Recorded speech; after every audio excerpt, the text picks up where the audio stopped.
double dose of the incomparable Sir Patrick Cummings and myself, Joe Christofek. On behalf of AmWestEntertainment.com and AmWager.com, it's night 9 of 11 of the Dubai World Cup Carnival. And Pat, the Thursdays are now in our rear view mirror, but 3 Saturdays on tap. This Saturday, March the 1st, followed by Super Saturday, and 3 weeks later, the granddaddy of them all, Dubai World Cup night. It is, Joe. I can't wait. Already excited. This coming Saturday, the last day of the Carnival in its more relaxed phase, if you will. I mean, there are only 10 nights of the Carnival, but it just feels a lot different when you get into Super Saturday. It's an all-stakes card. Everybody's prepping for World Cup Day. And then, of course, the big one, in fact, the $27 million Dubai World Cup program. Can't wait. It's going to be exciting, and the entire carnival leading up has been phenomenal, and you can get all the information you need on the Dubai World Cup Carnival at AmWestEntertainment.com. The Dubai Racing Comprehensive is there for download, free pass performances on a weekly basis, valuable track and statistics which can help you with your handicapping, as can Pat Cummings' analysis and selections in great detail on the website, live video for all the racing programs as well. Pat, we mentioned Saturday, March the 1st, this coming Saturday, post time 9:45 a.m. 6 thoroughbred races. We'll dive into that in just a moment. Super Saturday, March 8th, earlier post time of 8:10 a.m. Eastern Time, and Dubai World Cup Day, Saturday, March 29th. As you mentioned, $27 million in purses. 9:10 a.m. Eastern Time will be the first post. And Pat, you've been involved in a lot of the race chats that we've done in the past. In addition to the live video on the AmWestEntertainment.com website, we're going to have a live chat where fans can interact with the host, including myself and yourself, on Super Saturday. World Cup Day will have a plethora of analysis as well, and it's very, very solid when it comes to camaraderie and information. Yeah, it's a great place. You can come, you can ask your questions, get more of an immediate reaction to our thoughts after these races. It's funny, I write a weekly piece after that normally comes out on the weekend of what we learned from each particular carnival night. And it is tough. You know, sometimes your immediate reaction is a very good one, but you don't have that same feeling 2-3 days later when you put that together. So we'll get that immediate reaction, how I think things will shake up and set up for the big night, the Dubai World Cup. The pools are a lot bigger as you get into Super Saturday and then into the World Cup night. So really, this is a great time to kind of get tied on for that massive day that looms coming up at the end of March. And no sign-up is required for these chats. Are absolutely free, courtesy of AmWestEntertainment.com and AmWager.com. And Pat, speaking of free, each and every week of the carnival leading up to Super Saturday, free pass performances at Timeform US. They put all these horses on a global scale, which makes them easier to compare and contrast. Also very tablet friendly, a new innovation in past performances. So if you haven't done so yet, check out timeformus.com. Pat, Saturday, featured race, 5th event, $200,000 Nat Al Sheba Trophy. It's a Group 3. It is a turf marathon, 2,810 meters on grass, and I'm out of breath just saying that. Before we get to the feature, though, we've got some other business to take care of. Let's start our Saturday action preview with race number 2, a 1,400-meter all-weather handicap with an overflow field on the program, Pat. This is a ridiculously wide-open race. Number 1 freewheeling tabbed as your lukewarm 7-2 morning line favorite. He's run well on the Tapeta in the past, Joe, and I think that race is going to stick out on his form. He is now top weight. Sylvester de Souza gets the mount, so I think there are some questions there. Tamar Kuz, number 2, he's drawn on the inside. He disappointed us early in the carnival, and he'll be equipped with some headgear for the first time on Saturday. Overall, though, look, you've got 14 in here, and I really don't think there are too many actual win chances. Now, last week, we had an interesting race where I think the exact returned 513 to 1. That was between Avon Pearl and Van Rooney, with another long shot, Ocean Tempest, in third in the trifecta. Let's go back and take a look at that race, because there's a horse I want to particularly highlight, and that horse, going back to this race from February 20th, the horse I want to highlight first is Katuma, who is owned by the Saudi royal family of King Abdullah bin Abdulaziz and Sons. He's got the white silks here with the green cap, does Katuma, she is a filly in this field, or really a 5-year-old mare. We're also going to highlight 2 horses that run into the frame, Ocean Tempest and Van Rooney. Start with Van Rooney. who's kind of behind Ocean Tempest, and Ocean Tempest just in front in the yellow cap. Van Rooney is behind. And you just take note of where they are. They're on the rail. And the top three finishers cover the shortest trip here. Meanwhile, Katuma, who broke from gate 16, has been doing it the hard way on the outside, and she looks to actually hit the lead at some point in the stretch before flattening out.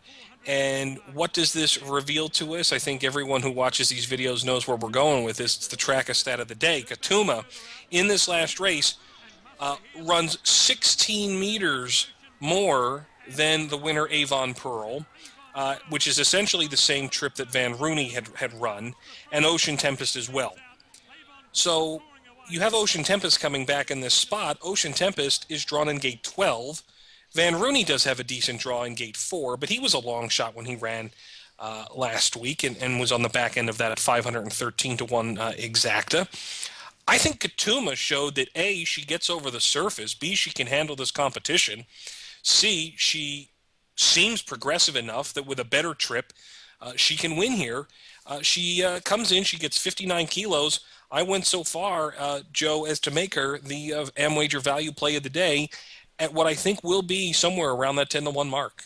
I must say, Pat, and that's a really good assessment, and I agree with you. I think this horse has a big chance. Avon Pearl is a long shot winner of that race. That was one of the best rides of the meet, slaloming through an amazing amount of traffic. If you watch that race, you'll see with an eighth of a mile to go, this horse looks like is bottled up, has absolutely no chance, and somehow finds her way through there to get the job done. So Avon Pearl will be interesting to see if that horse returns at the Carnival or elsewhere and how well that horse performs. Pat, let's tackle another very contentious race 4. It's a 1 mile handicap on the Tapeta. 8 horses entered. Every one of them, in my opinion, with a fighting chance.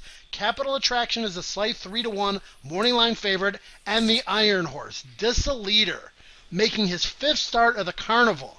You jumping back on that train, buddy? I am, Joe. I'm a sucker for Disaleader. I love this horse. I love the Mauritians who come to the website. Christophe Soumillon gets on for the first time. And it's only a function of the fact that Johnny Giroud's had to go back to Mauritius, and he has riding responsibilities there. And so the stable's top jockey gets the mountain here for the first time. Johnny has been on forever. This is the easiest spot that this horse has found and is going to have pace to run at, and finally seems set up to get a good trip. Remember, a couple starts ago, this horse was drawn in 16, had to clear over from the outside. Disaleader, drawn on the rail, in a short field of 8, Joe, to me, Capital Attractions run very credibly. Mufar has run well in the past, but Captain Joy, Energizer is the horse that ran off on the second night of the Carnival. I mean, he opened up a gap of 16 lengths or something. Rebel Song is speed 2. So I think this is going to be a perfect time for Disaleader. This is the field. This is the trip.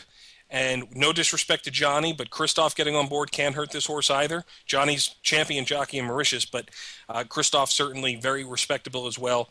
Everything kind of fits, I think, for Disaleader to finally get the job done. And he will be a square price, and I think he's got as good a chance as anybody. But in that race, Pat, the all ball will be my friend. More on that a little bit later. The featured 5th race is the Group 3 Not Al Sheba 4 Turf Marathoners. Cavalryman is a class of the field and thus a 7 to 2 morning line favorite, Pat, but he hasn't raced since August, and he's facing several talented rivals who are currently in really good form.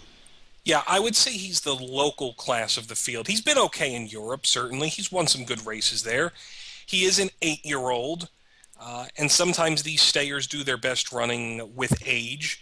He was the first up last year. He ran 3rd in the Dubai City of Gold on Super Saturday, and then was a winner in the Dubai Gold Cup. It's worth noting that in the history of the Nat Al Sheba Trophy and the Dubai Gold Cup, that's the 3,200-meter 2-mile race on World Cup night, the race has always been run and won by a Godolphin-trained horse. Saeed bin Saror, Mahmoud Al-Zaruni, those were the only trainers who have ever won these races. Now, this will be the 4th renewal of this race. It's Group 3 status now. I just question if we're going to get everything out of Cavalryman in this first up effort. They knew he won the big $1 million race here on World Cup night. History has shown us that the Godolphin runners have done very well here. I do question that. We probably should go back and take a look at a race where a couple of these are coming out of it. We have this is the 2,810-meter run a couple weeks ago here at Maidan. We'll highlight 3 horses that are in here. Certeric, who is on the inside, green with a black striped cap. He'll kind of work his way through the field. On the far outside, Star Empire, who bears out in the stretch here. And then Ralston Road, who's in last right now on the black silks with the yellow sleeves. He's drawn on the reserve list this week, so if there's a scratch, he could get into it. We play it out. Certeric has been incredibly consistent this carnival, Joe. We've talked about him in the past. It seems like if we like him, he wins. If we don't, we've missed him a couple times. But Star Empire always runs a good race. He's going to need some speed. Ralston Road closed from well out the back here in a race that was run relatively standard to par. All of these horses are well within range. I think you could see 8 or 9 of them near the finish. The horse I end up siding with is number 11, Simonon. This is really a back class horse. He's really kind of been butting heads with some of the best. 4th in the Melbourne Cup, beaten just 2 lengths. He ran in the Japan Cup and was only beaten about 4 lengths there. Then he went over to Hong Kong to contest the Hong Kong Vase, where he was just behind Winter Dominant and the Fugue. But this is a horse who's done his best running over longer distances. I actually think Simonon is overall the highest class runner in the field.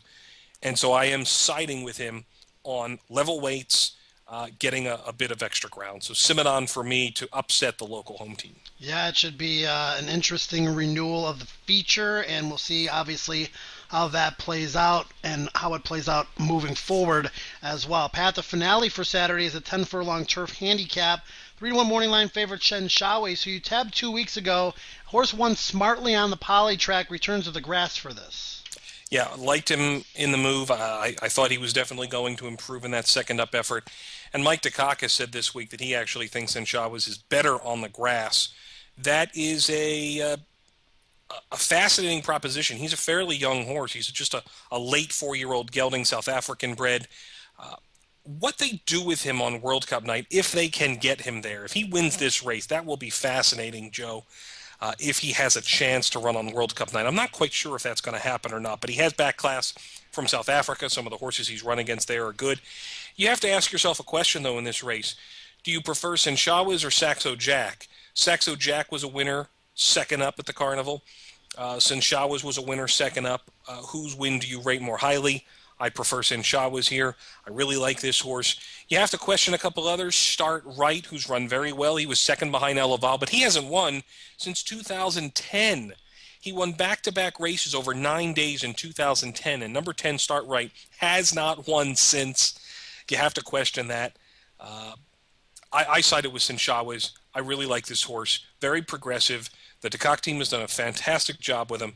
I think he moves forward again. Shaowei making him the Amwager best bet of the day on Saturday. Well, Pat, one horse that you didn't mention that intrigues me a little bit is Tarbawi. He's just 1 for 17. He's 0 for 8 on turf, but to me he happens to be a better horse than maybe his record would indicate. Do you give him any sort of a chance here? He's a different horse on grass. There is no argument there, Joe. He won his maiden race just this year or this season in Dubai on the Tapeta, and he went from go to woe on the front end with Audrey de Vries. Interesting to note he does have an inside draw here and probably will show some speed. I always feel like he's been slightly outclassed. So whenever he's run on the Tapeta, he just hasn't been at his best. Now getting on the turf, he's been competitive in some of these other races. This is just a handicap, but it is a high-rated handicap. And is he more within range? Yes.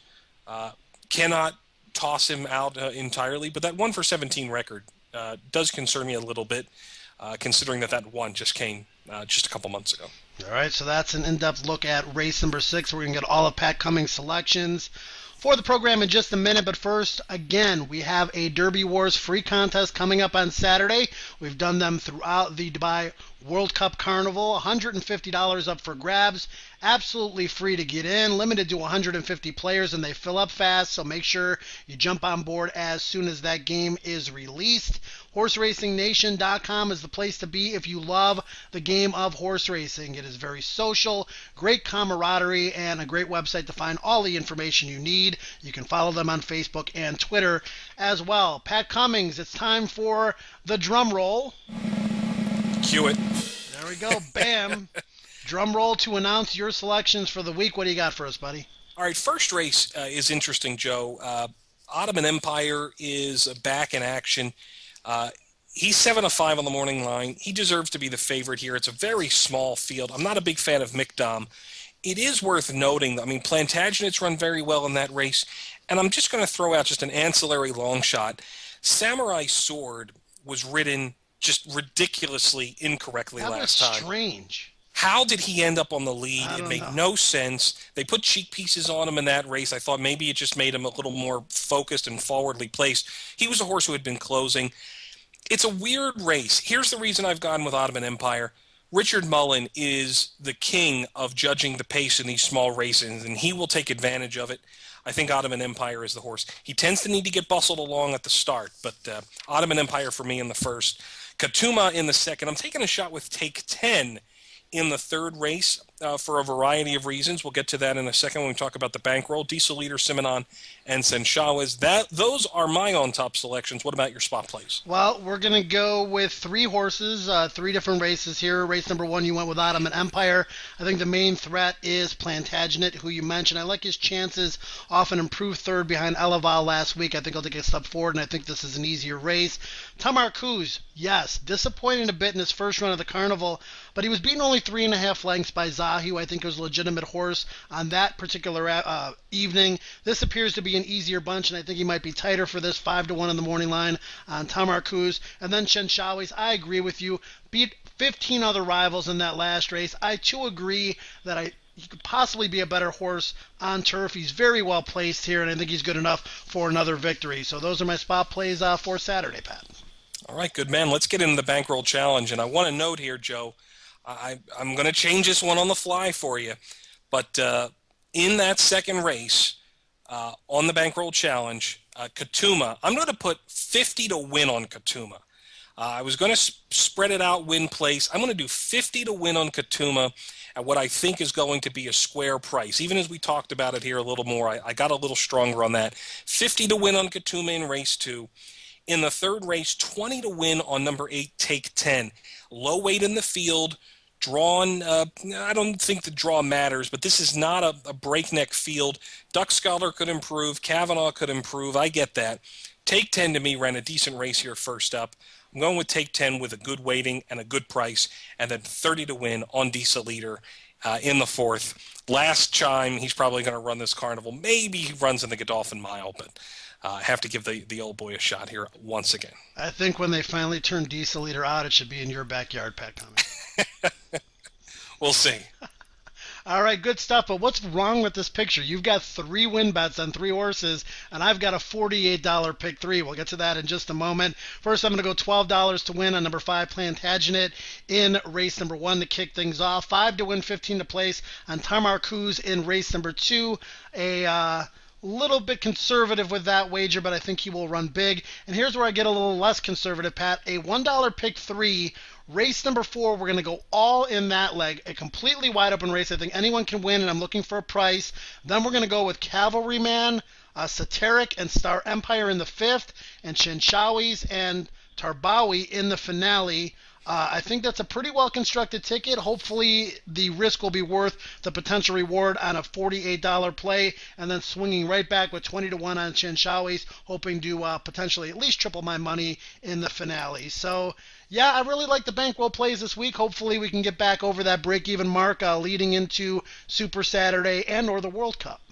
And I'll tell you what, Joe, if I have a horse that I really do like, and I'm really hoping he comes back in the Mahab al-Shamal next week on Super Saturday, because I think I'm really gonna go deep with him if everything pans out and he makes the frame and gets a good draw. So I'm really looking forward to going after one horse that I thought ran really well when he made his debut at Maidan earlier this year. So hopefully we'll get to reveal that next week. All the more reason to watch the Super Saturday video and join us in the chat too. And Pat, I think what we should do maybe is up the ante and give ourselves a $200 bankroll for Super Saturday and World Cup Day, because you said the handle's going to be bigger. You know our handle's going to be bigger. Let's go for it. Yeah, I'll be increasing my personal plays as well. I mean, it's not just what goes into the bankroll, but it's right on. A little more there as well. Yeah, I'm with you. Exactly. Okay, and you can follow Pat and I on Twitter on Saturday. Pat is at Dubai Race Night. I am at Joey Decay Racing. Also, you can follow Pat on Trackus Racing 2. So join us during the morning on Saturday. We'll be giving you up-to-date information, up-to-date selections, tell you how these horses look in the parade ring, and what our final thoughts are before they load into the starting gate. Saturday, March 1st, Pat, post time 9:45 Eastern Time, 6 thoroughbred races. Any final thoughts on this Saturday's card before we jump into Super Saturday and Dubai World Cup Day? Ready to do it. It's been a great carnival so far. The 2 big nights loom, and we can't wait to see you here to do it again. All right, for the incomparable one, Pat Cummings, I'm Joe Christofak. As always, we wish you great racing at the Dubai World Cup Carnival, and we'll see you again next week.